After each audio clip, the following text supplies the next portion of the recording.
If you have chronic pain and you've ever been diagnosed and treated for cancer, there's a potential connection there that's worth knowing about.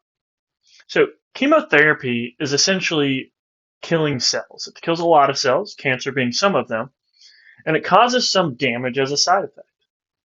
One of the processes that can happen is something they call chemical stripping.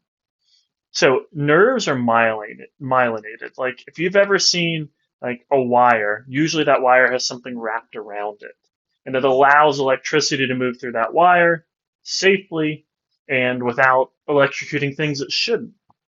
And that's one of the ways we control electricity. Well, your nerves can work similar with myelinated nerves. So they're covered, so the information stays in that nerve. The electricity in the nerve itself does not leak out. It doesn't get electricity that shouldn't be leaking into it active either, and it functions as normal. But with chemotherapy, you can have chemical stripping of that myelin sheath. And the chemical stripping basically takes off that protective coating.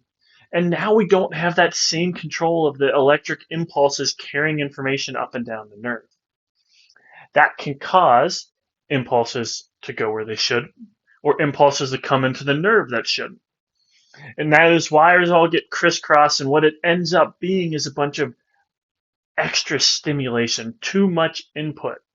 And often when we have too much input, the brain interprets that as pain, sends pain signals, and there's a whole cascade of responses that happens there.